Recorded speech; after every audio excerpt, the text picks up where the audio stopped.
अब तो जिस इंसान का भला करोगे वो ही तुम्हारा बुरा करेगा। सबसे ज्यादा बुरा वो करेगा जिसका सबसे ज्यादा भला करोगे। जिसका कम करोगे वो कम करेगा, जिसका नहीं करोगे वो बिल्कुल नहीं करेगा। लेकिन उल्टा काम हो गया। चाहिए तो उसको ये एहसानमंद होना, लेकिन आजकल नमक की कदर कोई नहीं जानता। पुराना जमाना था, कहते थे नमक हरामी नहीं बनना।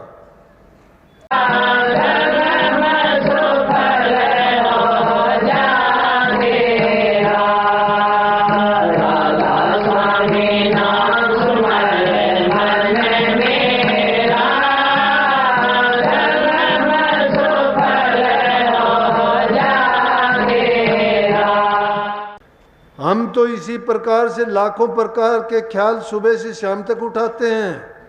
कैसे कैसे ख्याल हमारे मन में प्रकट होते हैं। इसीलिए संतों ने कहा है कि सांस सांस में नाम सुमर व्यर्था सांस ना खोए, क्या जाने इस सांस का आमन होना होए।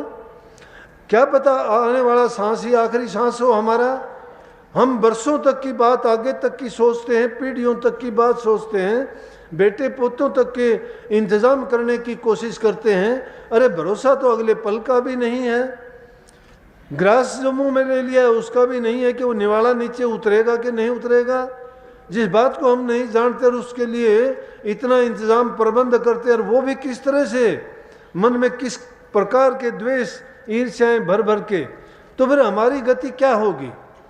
इसलिए कोई भी ख्यालात मन में लेके जब ये जीव अंतर समय में जाता है तो कहते हैं कि अगले जन्म में वैसे ही इसको कर्म भी भोगने पड़ते हैं। तो कहने लगा कि इसका कर्म ही तो था। इसलिए क्योंकि गुरु के घर का होने के कारण अब इसकी जो इच्छा थी, मैं इसके कर्मों को, इसने नोच नोच के खाने की कही थी, अब इसको नोच नोच के जिंदे को चबा चबा के खा रहा है। इसलिए हमें ये सोचना चाहिए इन बातों से हमें शिक्षा क्या मिलती है। ये समझाने और बताने का मतलब ये है कि हम तो अनेकों कर्म ऐसे करते हैं, अनेकों ख्याल ऐसे करते हैं, किसी के बारे में ऐसे सोचते हैं, लेकिन आज जो जमाना है, युग है, इसको हम देखते हैं ना तो किसी का चरित्र रहा है, ना किसी में संस्कार रहे हैं, ना आपसी प्यार प्रेम रहा है, ना कोई सेवा भाव है। भक्ति के लिए ये चार चीजें तो जरूरी हैं: सेवा, तप, त्याग, तपस्या। जब ये भावना ही हमारे दिल में है, नहीं है, किसकी सेवा करेंगे। माँ बाप की सेवा नहीं करते, दुखी गरीब की ओर देखते भी नहीं हैं, भूखे नंगे को हाथ से कभी कुछ देते नहीं हैं। शास्त्रों की बातों को माने तो कल्याण करने के लिए, अपने जीवन को सुधारने के लिए शरीर से हमें सेवा करनी चाहिए। हम तो अपने शरीर के लिए सेवा करवाते हैं दूसरों से। पानी तक का गिलास नहीं पी सकते उठ के, वो भी कहते हैं कोई दूसरा दे दे। कमा के खाना नहीं चाहते हैं, हेरा फेरी का, ठगी का खाना चाहते हैं। अरे जैसा खाओगे लूट खसूट का, जैसा अन्न खाओगे वैसा मन हो जाएगा। तुम धोखाधड़ी का जैसा खाते हो वैसे ही तुम्हारे विचार होते। परिवार बिगड़ जाता है, संतान बिगड़ जाती हैं, उनकी सोच बिगड़ जाती है, तो फिर तो आपस में लड़ाई रहेगा, झगड़ा रहेगा, भाई भाई का दुश्मन बन जाएगा, बाप बेटे का दुश्मन होगा, घरों में प्यार प्रेम जाता रहेगा। जहाँ बुजुर्ग आदमियों की इज्जत कदर नहीं है, जहाँ उनकी सेवा नहीं की जाती है, उनकी बातों को माना नहीं जाता है, उनकी शिक्षाओं पर नहीं चला जाता है, वो घर बसता है दिखावे के लिए, लेकिन वो घर कुछ नहीं है। सुनती नहीं है, अच्छे गुण नहीं है, कुमतियाँ भरी पड़ी हैं, बुरे विचारों से सब के सब मन खराब है। इसीलिए कहते हैं कि कलयुग है, कलयुग है। कलयुग से भी मैं तो कह देता हूँ कि वो चार युग तो बने थे, अब तो कलयुग क्या पाप युग चल रहा है।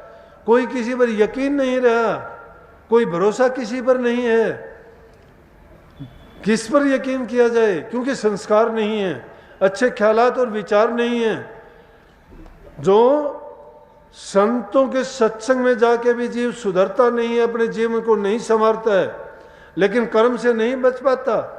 अपनी नीति और मन को साफ करके अगर कोई अपने जीवन को बनाता है तो मैं कहता हूँ कि उसके लिए तो अब भी सब कुछ सतयुग है। उनके लिए कभी भी ना त्रेता आया, ना द्वापर आया, ना कलयुग आया और ना ये पाप युग आया। आदमी के मन के अंदर तसल्ली होनी चाहिए, यकीन होना चाहिए, प्रभु के नाम जपने वालों पर तो प्रभु के प्रति भी यकीन और भरोसा उनका उठ गया है।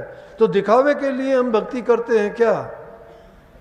अगर हम सच्ची भक्ति ही करना चाहते हैं तो उसके लिए सबसे सरल रास्ता यह है कि अपने मन के अंदर प्यार प्रकट करो, बुरे के संग ना जाओ। मैं कहता हूं अगर तुम गुरुद्रोही के दर्शन भी करोगे वो पाप का ठेकरा तुम्हारे सिर फोड़ देगा।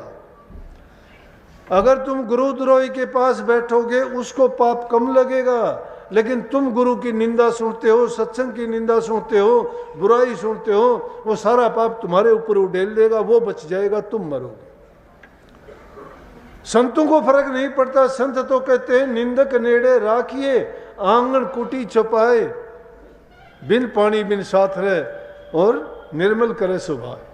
संत तो कहते हैं निंदक मेरा ना मरो और जीवो आद जुगाद, हम तो ये पद पाया निंदक के प्रताप। निंदक करो निंदा, कहता है निंदक निंदो मुझे निंदो, खूब निंदा करो। निंदा करने के संतों को फायदे हैं। निंदा ऐसी है जिस प्रकार से एक किसान अपनी खेती के चारों तरफ बाड़ लगा देता है। निंदक संतों के दरबार की रक्षा करती है। निंदक लोग बुराई कर करके उनके पापों को, दुखों को खुद अपने ऊपर ओढ़ लेते हैं, परंतु गुरुमुखों को चाहिए कि वो निंदकों का संग ना करें। संतों के संग में जौ की भूसी खा, खीर खांड हलवा मिले तो साकेत संग न जा। अगर आपको कितने भी दुख कष्ट क्यों न सहने पड़ जाएं, फिर भी दुष्ट आदमियों का संग नहीं करना। दुष्ट आदमियों का संग करोगे कभी नहीं बच पाओगे। अरे नहीं, भक्ति करने वाले लोग, गुरुओं के पास रहने वाले, उनके उपदेश को सुनने वाले, और वो कहते हैं भक्ति करते हैं, नाम जपते हैं, अभ्यास करते हैं, नाम का सुमन करते हैं, तो फिर उनकी हालत क्यों बिगड़ती है? इसलिए बिगड़ती है कि उन्होंने या तो गुरु की या गुरु के सेवक की या सत्संग की या नाम की उनकी बुराई की होगी, निंदा की होगी। आदमी और किसी की बुराई करने वाला बच सकता है, महापुरुषों की बुराई करने वाला कभी नहीं बच सकता। तो इन चीज़ों से बचना चाहिए। आपने देखे भी होंगे कितने ऐसे लोग जो दूसरों की बुराई करते हैं, सीधी सी बात कहते हैं, दूसरों के लिए खाई खोदता है तो उसके लिए वो कुआं पड़ता है, उस कुएं में उसको खुद को ही गिर के मरना पड़ता है। लेकिन जितनी मेहनत तुम उन बुराइयों में करने में अपना मन लगाते हो, जबान लगाते हो, दिमाग लगाते हो, और साधारण जिनका परिणाम भी बुरा होता है और उससे हमें दुख और कष्ट पहुंचता है, उसके बदले में क्यों ना हम प्रभु के भक्ति में मन को लगाएं, क्यों ना एक दूसरे से प्यार प्रेम करें, क्यों ना गरीब और ज़रूरतमंद की सेवा करें।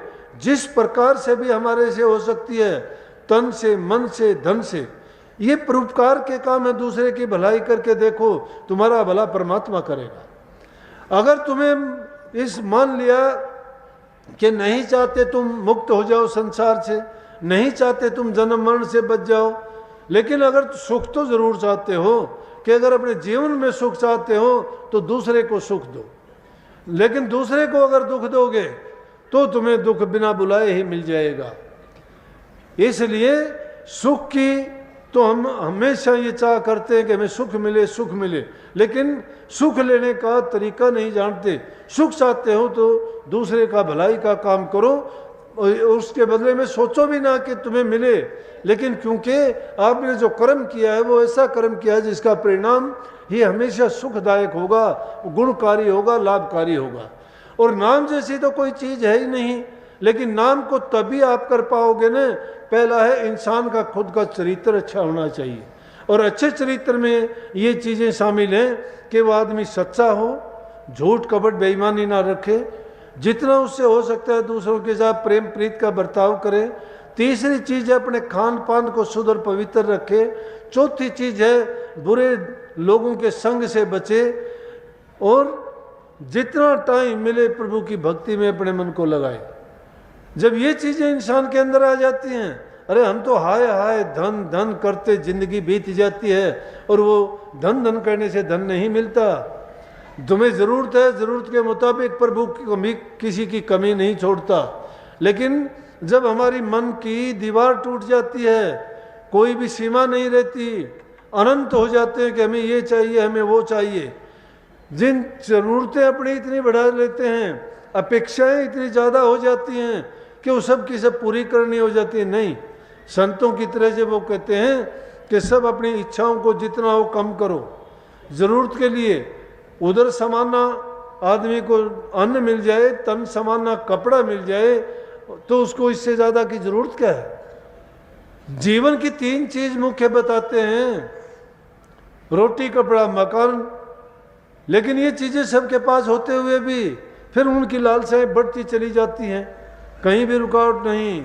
जो 10, 20, 50 होए, 100 होए, हजारन लाख मंगेगी, कोटि अरब खरब असंख्य होए तो भूमिपति होने की चाह जगेगी। कितना भी कुछ हो जाता है तो ये चाह ना, ये रुकती नहीं है, दौड़ती चली जाती है आगे आगे। आज एक इच्छा पूरी नहीं हुई, कल को दूसरी हो जाएगी। यही उसको मांग बना लेती है, और मांग कभी भी पूरी नहीं होती है। मांग तो आज पूरी होगी, कल को दूसरी उभर के आ जाएगी। लेकिन प्रभु की भक्ति में जब लग जाओगे फिर संतोष आ जाएगा। क्यों हो जाएगा? कि उन चीज़ों की तरफ से आपकी उपरामता हो जाएगी, उन चीज़ों की तरफ से आप उनको पीठ दे दोगे। इसीलिए संतों ने कहा कि गुरुमुख बनो। जो गुरुमुख बनता है वो मन अपना गुरु को दे देता है, जो गुरुमुख बनता है वो अपना मन गुरु को देता है, और जो मनमुख बनता है वो अपना मन खुद को देता है। जो खुद का देता है वो संसार में लिपायमान हो जाता है। संसार दुखों का घर है, यहाँ कोई भी सुखी होके नहीं गया। यहाँ सुखी होए तो संत के दास, संत सुखी होए, नहीं तो सब दुख के मारे हुए हैं। किसी से भी पूछ के देखोगे, किसी न किसी रूप में वो दुखी ही दुखी हैं। इसीलिए संतों ने आके संसार में हिला दिया और उस प्रभु के नाम का प्रचार करके जीवों को ये बताया। परंतु आदमी अपने अहंकार में, कोई अपने बल में पागल है, कोई धन में पागल है, कोई बड़े परिवार को लेके कहता है, कोई ऊंचे पदों को प्राप्त करके सोचता है कि मेरे समान कोई है नहीं। इंसानों को इंसान नहीं समझता। अरे इंसान को ये समझो कि सब जीव समान है, सब उस प्रभु की संतान हैं, वो सबका पिता एक ही है, वो अलग नहीं है। या उनके दरबार में तो वही इंसान अच्छा और बड़ा है जो उसको याद करता है, नेक कर्म करता है, उसकी संतान की सेवा करता है और उनके साथ प्यार प्रेम का बर्ताव करता है। जब इंसान का बर्ताव ये नहीं है, हम कैसे मान लें ये भक्ति करता होगा? जिसका जीवन बाहरी रूप से शिथिल नहीं है, उसको लालसाएं लगी रहती है, अंदर में कैसे सोच लें कि ये इंसान अंदर में कुछ ठहरता भी होगा, अभ्यास भी करता होगा। जब ये नाम के रंग में रंग जाता है तो फिर इसकी मस्ती की हालत दूसरी होती है। संसार में तो रहते हुए ऐसा दिखाई देता है जैसे भुना हुआ अनाज, देखते होगे भुना हुआ अनाज बाहर से साबत का साबत दिखाई देता है, लेकिन उसको अगर तुम बोना चाहोगे, उससे दूसरा पौधा प्राप्त करना चाहोगे तो पैदा नहीं होगा। ये संतों का जीवन है। संत कहते हैं अंतर से जब तुम प्रभु से जुड़ जाओगे, बाहर संसार के दिखाई दोगे, बाहर संसार के काम करते हुए दिखाई दोगे, लेकिन अंदर से आप पाक पवित्र और साफ हो चुके हो। उस प्रभु से जिसकी लो लगी, वो दिखावे के लिए संसार में जीते जरूर हैं, खाना भी खाते हैं, पानी भी पीते हैं, हंसते बोलते भी हैं। संतों की यही तो खूब, ये परमात्मा ने इसीलिए संतों को मनुष्य रूप में ही भेजा है। नहीं तो 84 लाख योनि में किसी भी योनि में गुरु नहीं मिलेगा, किसी भी योनि में इनको पार करने का तरीका नहीं है। इसीलिए कही कि नर तेरा चोला रतन अमोला, जानत है जग सारा। रतन अमोला है ये। पशु के चाम की बने रे पनैया, नौबत और नगारा, नर तेरा चोला काम ना आवे, जड़बुझ हो जाएगी छारा।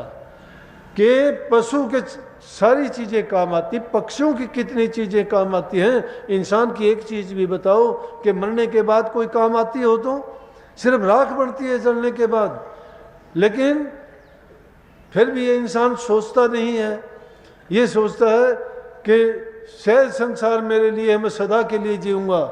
लेकिन यहाँ ये तो आवागमन है, कीड़ी का नाड़ है, कुछ जाते कुछ आते हैं, लालच में बंधे पड़े हैं। जैसे कीड़ी चलती है, मुंह में उसने गेहूं का दाना उठाया है, आगे अगर या चावल का दाना उठाया और आगे उसको दाल मिल गई तो चावल को डाल के दाल उठा लेगी।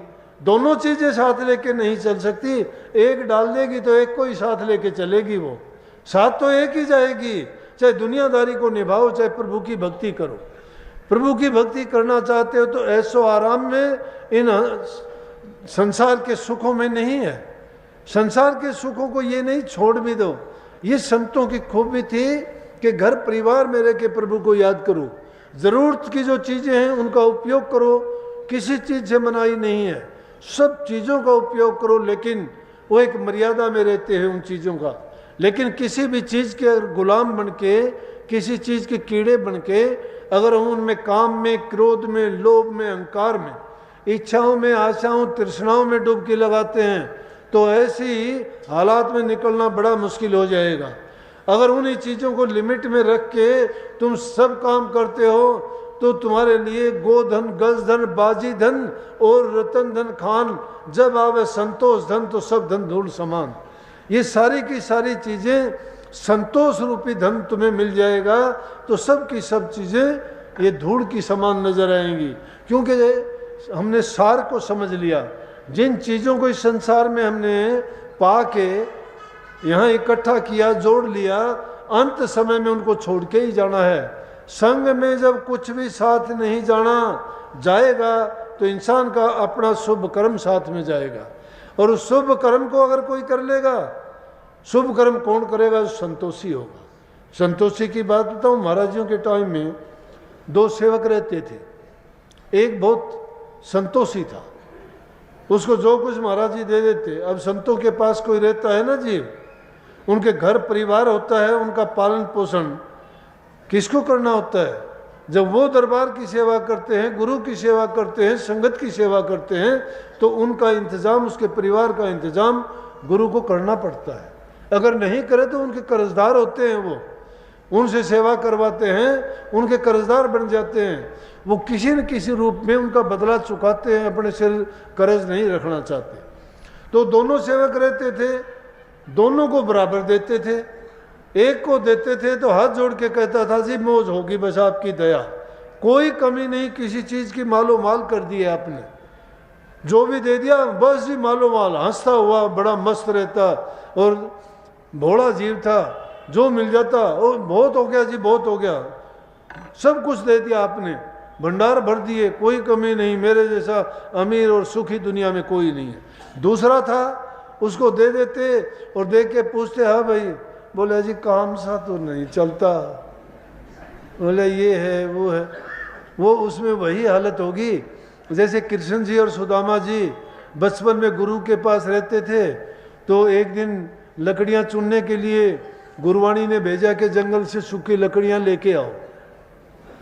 फिर भी माता रूप है, इनके दिल में दया और प्रेम होता है। बोली बच्चे हैं दोनों, जंगल में जाएंगे लकड़ी चुगने के लिए, खाया कुछ नहीं है, भूख लगेगी।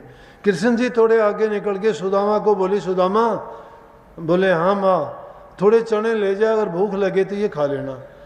सुदामा ने बांध लिए, वो अपने पल्ले से बांध के लेके चला, जंगल में गया, जाके क्या देखता है कि बारिश आनी शुरू होगी। जब बारिश आनी होगी, ठंडी का मौसम था, पेड़ पे लकड़ियां तोड़ रहे थे, एक डाल पे वो बैठा, दूसरी पे सुदामा बैठा। तो सुदामा को भूख लगी, बरसात में भूख भी ज़्यादा लगती है, तो जब बारिश में भीगे हुए, सर्दी लग रही थी और भूख भी लग आई, तो सुदामा ने क्या किया कि वो चने थे कच्चे, उनको निकाल निकाल के चबाने लगा। तो जब जाड़ों के नीचे चबाता था, आवाज़ कट कट की होती। कृष्ण जी कहने लगे, अरे सुदामा, ये कट कट की आवाज़ क्या आती है? कृष्ण जी को तो पता था सब, वो तो जानते थे, वो तो अवतारी पुरुष थे। तो कहने लगे, सुदामा, ये कट कट की आवाज़ किस चीज़ की है? बोला जी सर्दी में मेरी जाड़ बजती है। बोले अच्छा, तो देखो उसने ऐसा धोखा किया, सारी जिंदगी उसकी जाड़ ही बजती रही, भूखा रहा, कभी उसका पेट नहीं भरा। तो वही बात होगी, जो कहता हाय मरा, हाय मरा, मरेगा, बचा नहीं सकता उसको। अरे कहता है कि मेरा कोई क्या कर लेगा, मैं कुछ गलत करता नहीं हूँ, मालिक की दया है, कृपा है, मेहर है, और उनकी छतर छाया में जीता हूँ, जो कुछ होगा भला होगा, बुरा होगा उनका होगा। अगर मेरी इज्जत हो, बेइज्जती हो, वो उन्हीं की होगी, मेरा क्या है, कहेंगे कि उसका शीश था। लेकिन ये तसल्ली हर एक इंसान को नहीं आती है। अब तो इंसानियत कहाँ है? अब तो जिस इंसान का भला करोगे वो ही तुम्हारा बुरा करेगा। सबसे ज़्यादा बुरा वो करेगा जिसका सबसे ज़्यादा भला करोगे। जिसका कम करोगे वो कम करेगा, जिसका नहीं करोगे वो बिल्कुल नहीं करेगा। लेकिन उल्टा काम हो गया। चाहिए तो उसको ये एहसानमंद होना, लेकिन आजकल नमक की कदर कोई नहीं जानता। पुराना जमाना था, कहते थे नमक हरामी नहीं बनना, गुरुद्रोही नहीं बनना। आज को कोई लज्जा नहीं है। बोला कि तेरे जैसे गुरु बने देखे मैं दूसरा कर लूँगा। गुरुओं की कमी को नहीं, घर घर गुरु बैठे, 2 शब्द गाने सीख जा मैं गुरु हो गया। ये भोले जीव बेचारे कहते आ जा रहे मेरे शब्द कर दिए, न्यू को नहीं, क्यों पाप में भरने लग रहे हो इसको, ये डूब मरेगा बेचारा। क्यों ये तो लालच में डूब रहे, तू सच्चाई से बुलाते हो, तुम सच्चाई से बुलाते हो, लालच के अंदर भरा हुआ है। तुम्हारे और उसके दिल में अंतर है, तुम्हारी भावना उसके, तुम उसको अच्छा मानते हो, लेकिन वो तुम्हारे साथ धोखे से आता है। वो धोखे से आता है, तुम्हारे से जो दिया लिया है उसके लिए जहर बन जाता है वो। क्योंकि वो अगर सच्चे दिल से तो आए, उसको जरूरत क्या है ऐसा करने के लिए, लेकिन वो पाप खा जाता है उसको।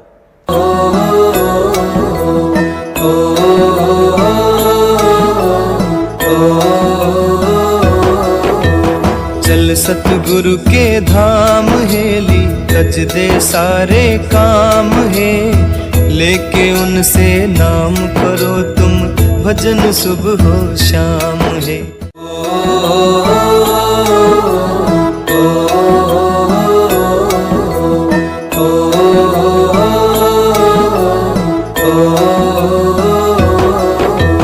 चल सतगुरु के धाम हेली, रच दे सारे काम है, लेके उनसे नाम करो तुम, भजन सुबह हो शाम है।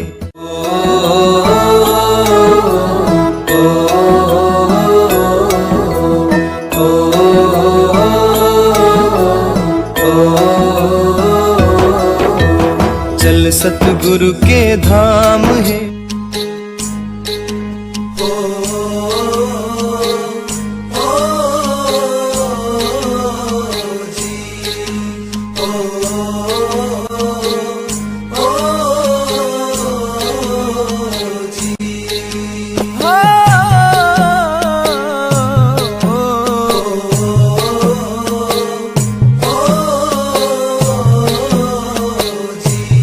ले ले टिकट नाम की भाई, ये जाज अमरपुर जागा।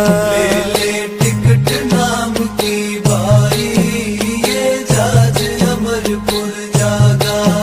ये जाज अमरपुर जागा, ये जाज अमरपुर जागा। ये जाज अमरपुर जागा, ये जाज अमरपुर जागा। ले ले टिकट नाम की भाई, ये जाज अमरपुर जागा। ले ले टिकट नाम की भाई, ये जाज अमरपुर जागा। सोने का ये वक्त नहीं है, जाग जाग फिर सोवे ना। हीरों जैसा जन्म मिला है, कोड़ी की तरह खोवे ना। तेरा तुझ में छिपा होया है, पत्थर पानी टोवे ना। पूजा पाठ व्रत करो कितने इन ते फायदा होवे।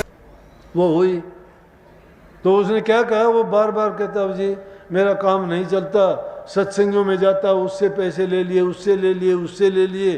फिर वो महाराज जी से कहते कि जी इसने सेवक ने इतने पैसे लिए थे, मेरे से दिए नहीं हैं।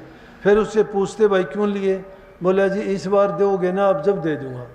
बोला मैं तुझे कितने का दूंगा, तूने इतना कर्जा कर रखा है, ये सारी ज़िंदगी नहीं उतरेगा। लेकिन जिन लोगों की भावना और मन की नीयत जिसकी खराब हो जाती है ना, वो ऐसा ही करते हैं। उनकी नीयत जिसकी खराब हो जाती है, वो कमा के खाना नहीं चाहते। और जो कमा के खाना नहीं चाहते, कैसी भक्ति।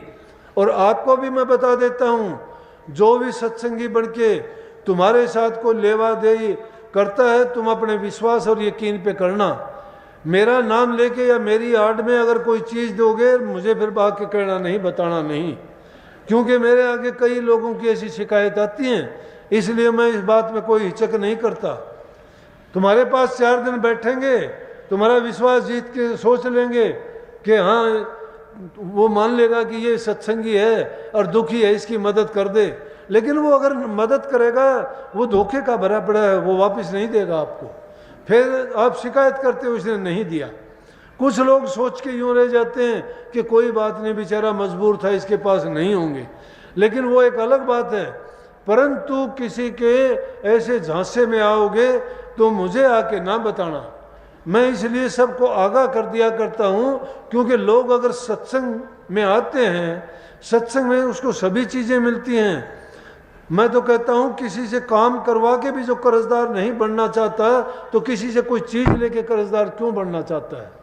उसको देना पड़ेगा, कर्जा चुकाना पड़ेगा, कोई बच नहीं सकता। आज तक प्रकृति का नियम है कि अगर किसी का तुम जैसा भी करोगे वैसा कर्म तुम्हें भोगने के लिए तैयार भी रहना चाहिए।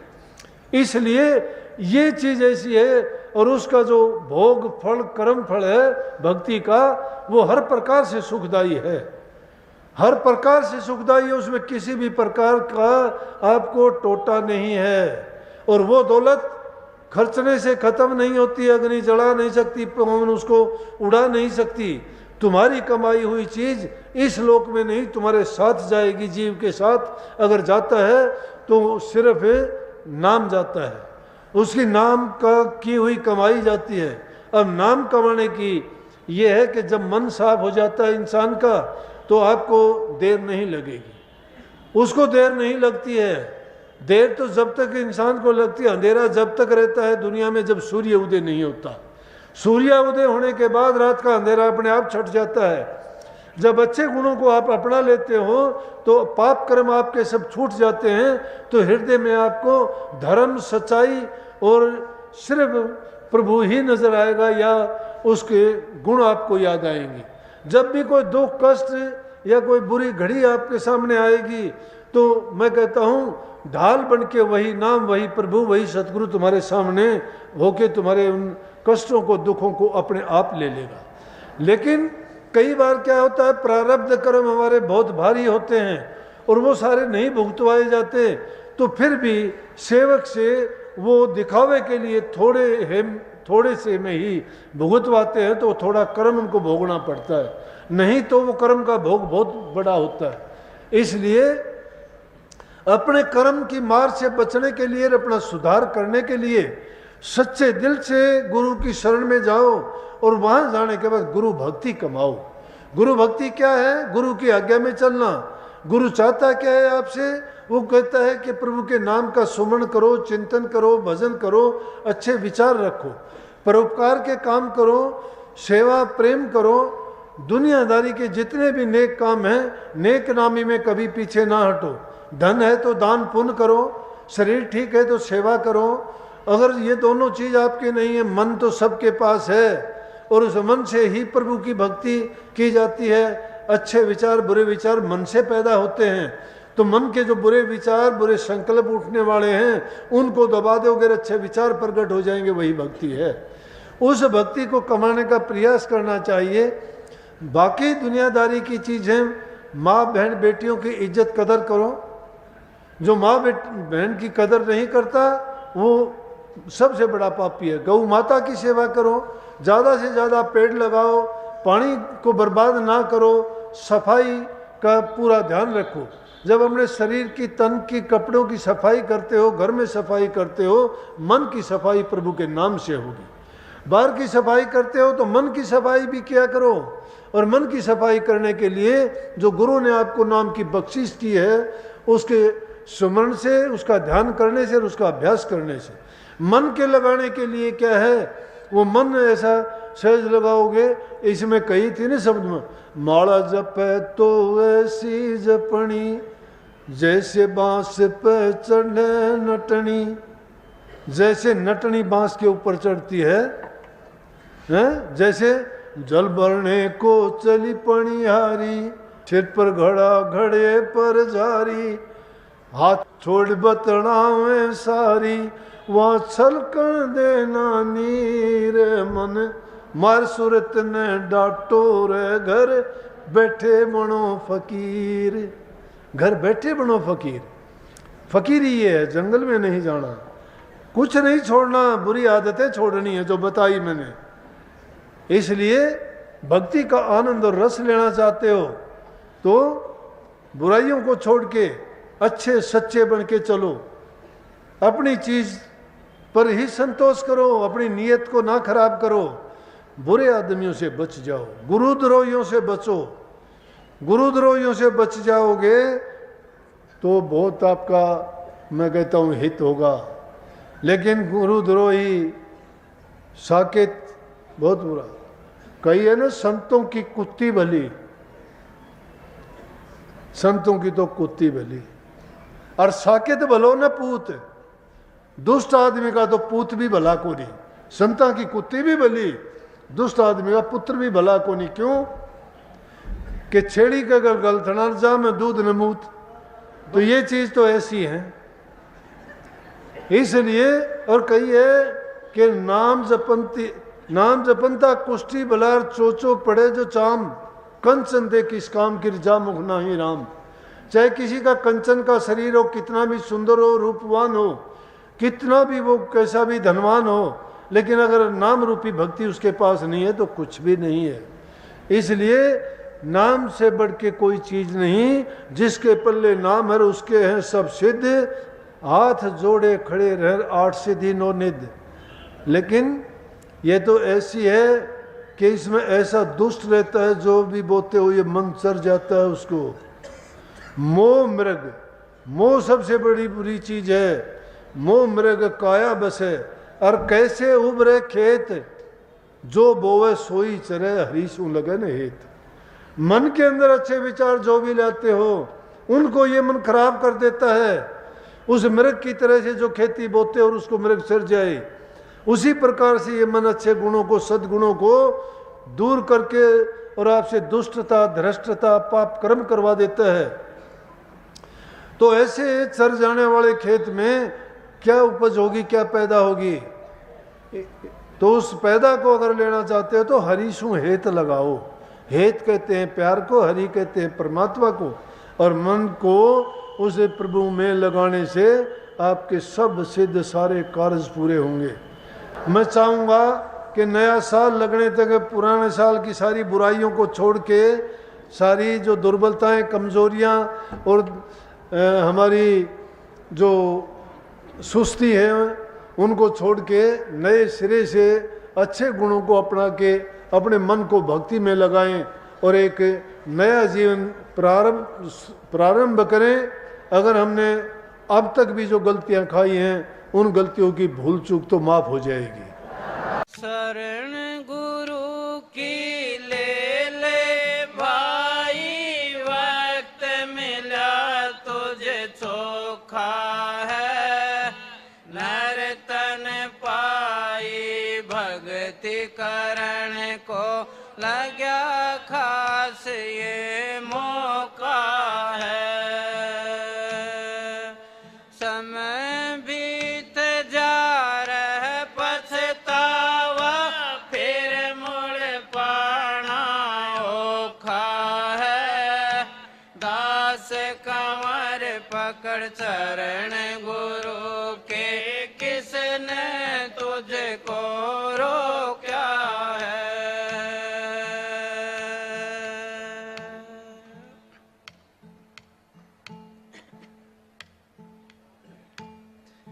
सब जगह मांगण हारा, सतगुरु से दाता कोई नहीं। सब जगह मांगण हारा, सतगुरु से दाता कोई नहीं। सतगुरु से दाता कोई नहीं।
सब जग मांगण हारा सतगुरु से दाता कोई नहीं। सतगुरु से दाता कोई नहीं, सब जग मांगण हारा सतगुरु से दाता कोई नहीं। अपराधी तीरथ जावता क्या तीरथ नहाया, कपट दाग धोया नहीं। कपट दाग धोया नहीं, झूठा अंग जकोड़ा सतगुरु से दाता कोई नहीं। सब जग मांगण हारा सतगुरु से दाता कोई नहीं। सतगुरु से दाता कोई नहीं, सब जग मांगण हारा सतगुरु से दाता कोई नहीं।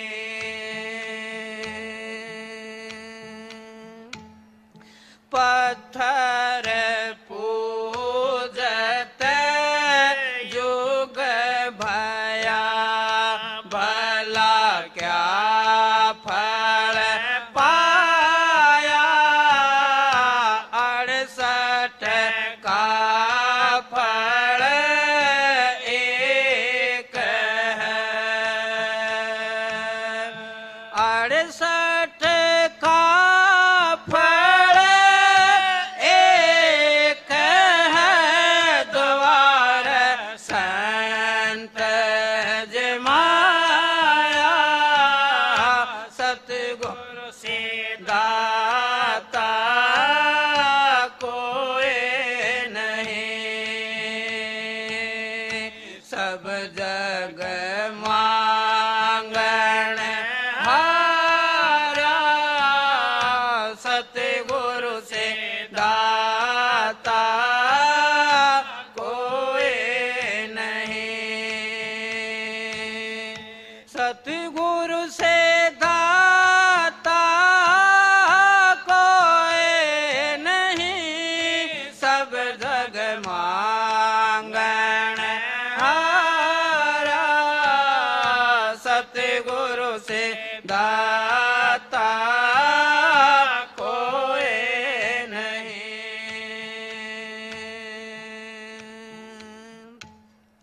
कागज की नौका बनी, बीच लोहा डारा सतगुरु पार उतारिया। सतगुरु पार उतारिया, बीच शब्द पुकारा सतगुरु से दाता कोई नहीं। सब जग मांगण हारा सतगुरु से दाता